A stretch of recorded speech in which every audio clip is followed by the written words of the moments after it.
All right, page 103. On the east side of the mound, diametrically opposite the entrance, a stone was discovered in 1901, which has 3 suns carved on it, 2 of them with their rays enclosed in a circle as if in prison, the other free. Above them is a much rougher and unenclosed sun, and above that, notched across a straight line, the Ogham letters B and I, which, as will be explained presently, are the first and last letters of the ancient Irish alphabet, dedicated respectively to inception and death. The case is pretty plain. The sacred kings of Bronze Age Ireland, who were solar kings of a most primitive type, to judge by the taboos which bound them and by the reputed effect of their behavior on crops and hunting, were buried beneath these barrows, but their spirits went to Saer City, the castle of Eridane, namely Corona Borealis. Thus, the pagan Irish could call Newgrange Spiral Castle, and, revolving a forefinger in explanation, could say, "Our king has gone to Spiral Castle." In other words, he is dead. A revolving wheel before the door of a castle is common in Godelic legend. According to Keating, the magic fortress of the Enchantress Blenade in the Isle of Man was protected by one. Nobody could enter until it was still. In front of the doorway of Newgrange there is a broad slab carved with spirals which forms part of the stone hedge. The spirals are double ones. Follow the lines with your finger from outside to inside, and when you reach the center there is the head of another spiral coiled in the reverse direction to take you out of the maze again. So the pattern typifies death and rebirth, though, according to Guion's poem Predu Anwin, only 7 ever returned from Saer City. It may well be that ocular serpents were once kept in these sepulchral caves, and that these were the serpents which St. Patrick expelled, though perhaps only metaphorically. Delphi, the home of Apollo, was once an oracular tomb of this same sort, which with a spiraled python and a prophetic priestess of the earth goddess, and the Omphalos, or navel shrine, where the python was originally housed, was built underground in the same beehive style, which derives originally from the African mazabo, or ghost house. The antlers at Newgrange were probably part of the sacred king's headdress, like the antlers worn by Gaulish god Cernunnos, and the horns of Moses and those of Dionysus and King Alexander shown on coins. Yikes. The provenance of the beehive tomb, with a passage entrance and lateral niches, is no mystery. It came to Ireland from the eastern Mediterranean by way of Spain and Portugal at the close of the 3rd millennium BC. The corbelled roof of Newgrange occurs also at Turberaden, Douth, and Seafin. But the 8 double spirals at the entrance, which are merely juxtaposed, not cunningly wreathed together in the Cretan style, are paralleled in Mycenaean Greece, and this suggests that the carvings were made by the Danans when they took over the shrine from the previous occupants, who in Irish history appear as the tribes of Partholon and Nimd that invaded the country in the year 2048 and 1718 BC, coming from Greece by way of Spain. If so, this would account for the legend of the usurpation of the shrine by the god Angus from his father, the Dagda. Man, all right. Sometimes I get lost in the commas and periods, so just bear with me. The arrival of the Danans in Ireland, as was mentioned in Chapter 3, is dated in the Book of Invasions at the middle of the 15th century BC. This is plausible. They will have been latecomers of the Roundbarrow tribes that first reached Ireland from Britain about 1700 BC. That they appropriated the heroes of the previous cult is well established. Their food vessels are found in passage grave burials. Dr. R.S. McAllister, in his Ancient Ireland, 1935, takes an original view of Newgrange. He holds that it was built by the Milesians, whom he dates about 1000 BC and supposes to have come from Britain, not Spain, on the ground that it incorporates a number of ornamental stones in the passage and chamber, one of them with its pattern broken, apparently arranged haphazard, and that on some of these the carving has been defaced by pick surfacing like that found on the triathlons of Stonehenge.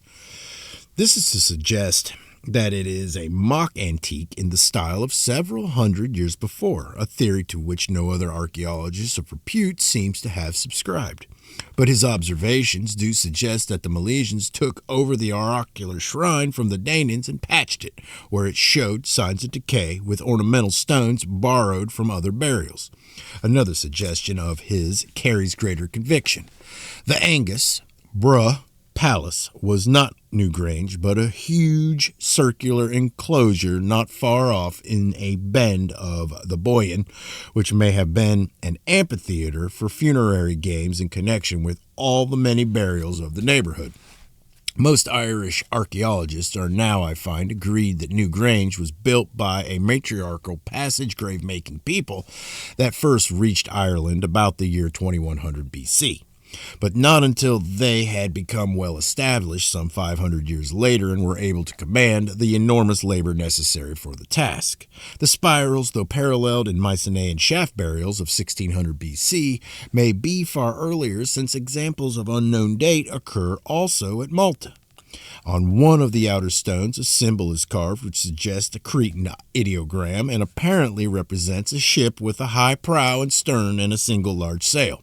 Besides it are vertical scratches and a small circle. Christopher Hawkes, my principal informant on this subject, has written to me that not only are the skeletons and antlers unlikely to be coeval with the building, but that there may have been many successive despoilments of the burial before they were put there.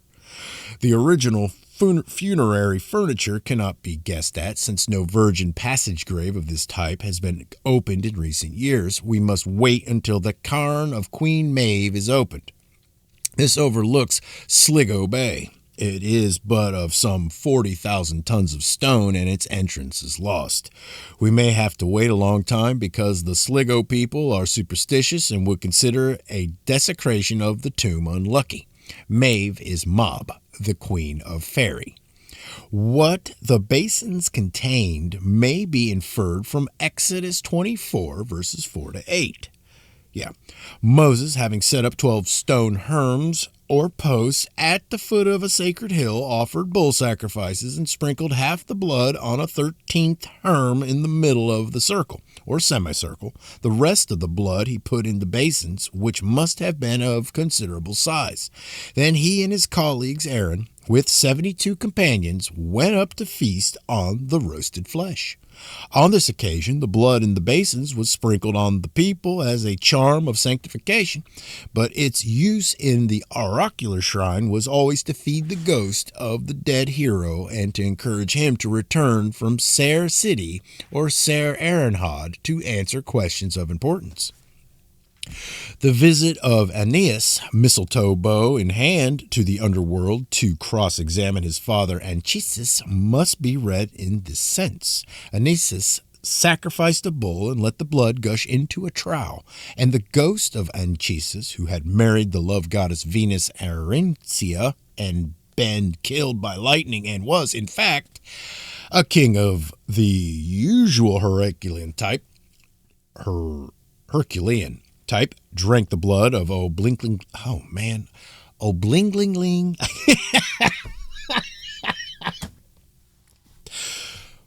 Obligingly prophesied. I don't know that word. Prophesied about the glories of Rome. I'm not going to try to say it again. Oblinglingling is not how you say it, though.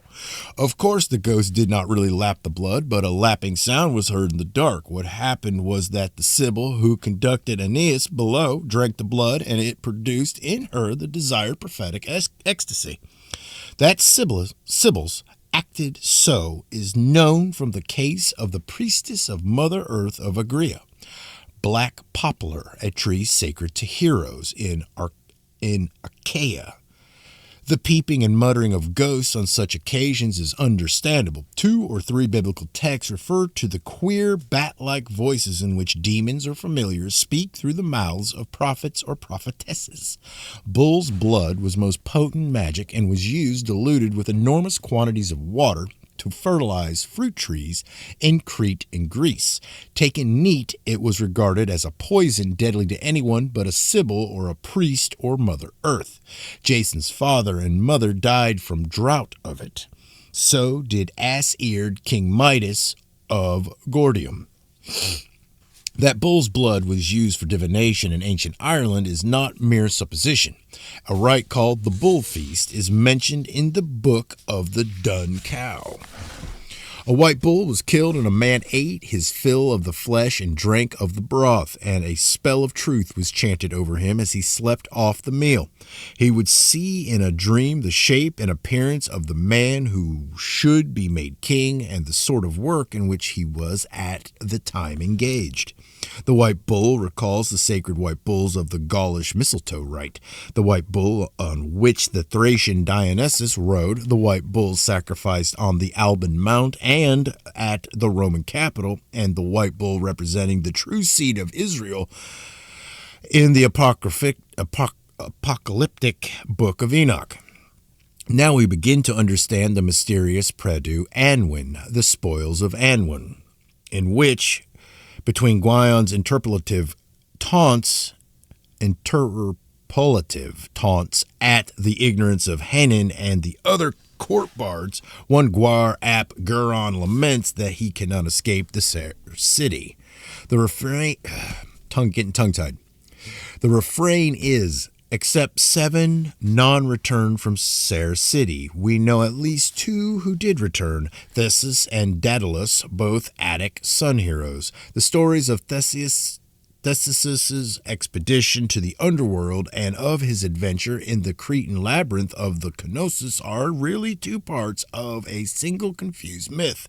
Theseus, he who disposes, goes naked except for his lion skin to the center of the maze. There kills the bull-headed monster of the double axe, the labyrinth from which the word labyrinth is derived, and returns safely.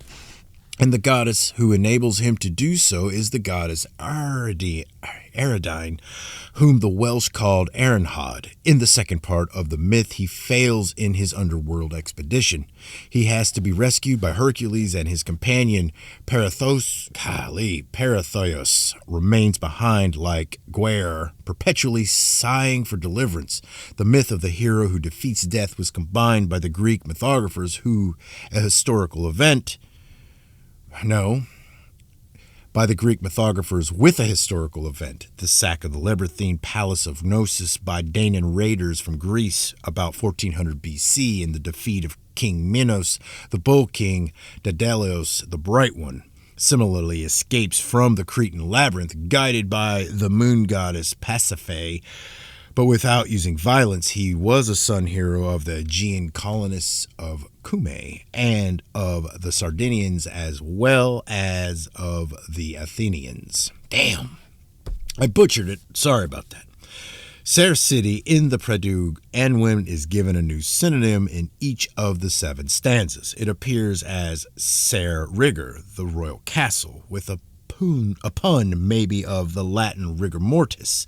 Ser Colur, the gloomy castle. Ser Pedrin, 4-cornered castle, 4 times revolving. Ser Videwid, the castle of the perfect ones. Ser Orcan, the castle of the shelving side, i.e. entered from the side of a slope. Ser Vandwi, the castle on high. I do not know who the canonical 7 were, but among those eligible for the honor were Theseus, Hercules, Amathon, Arthur, Gwydion, Harpocrates, Kay, Owan, Daedalus, Orpheus, and Cocheleon. When Cocheleon, mentioned by Guion in a poem, harrowed hell, he brought back 3 cows and a magic cauldron. Aeneas is unlikely to have been one of the 7. He did not die as the others did. He merely visited an oracular cave, just as King Saul had done at Endor and Caleb of Machpelah. The castle that they entered, revolving, remote, royal, gloomy, lofty, cold, the abode of the perfect ones, with 4 corners entered by a dark door on the shelving side of a hill, was the castle of death, or the tomb, the dark tower to which Childe Roland came in the ballad. This description fits the Newgrange burial cave, but 4-cornered refers, I think, to the Kist van method of burial, which was invented by the pre-Greek inhabitants of northern Greece and the islands about Delos, and thence conveyed to Western Europe by Bronze Age immigrants, the round barrow men, the kist being a small rectangular stone box in which the dead body was laid in a crouched position. Odysseus may be said to have been 3 periods in the castle of Arenhod, because he entered with 12 companions into the Cyclops cave, but escaped, was detained by Calypso on Ogygia, but escaped, and by the enchantress Circe of Aenea, another sepulchral island, but escaped. Golly, man. Yet it is unlikely that Odysseus is intended. I think that Guion is referring to Jesus Christ, whom the 12th century poet Dafydd Benfras makes visit a Celtic Anwim who escaped from the gloomy cave in the hillside in which he had been laid by Joseph of Arimathea. But how was Jesus 3 periods in a castle of Arenhod? I take this for heresy, making Jesus as the second Adam a reincarnation of Adam, and as the Davidic Messiah a reincarnation also of David. The age of Adam and the age of David are particularized in Guion's Devernois Taliesin. Jesus is pictured there at still waiting in the heavens for the dawn of the 7th age. Was it not to heaven he went when he departed hence? And at the day of judgment he will come to us here. For the 5th age was the blessed one of David the prophet. The 6th age is the age of Jesus, which shall last till the day of judgment. In the 7th age he would be called Tatian.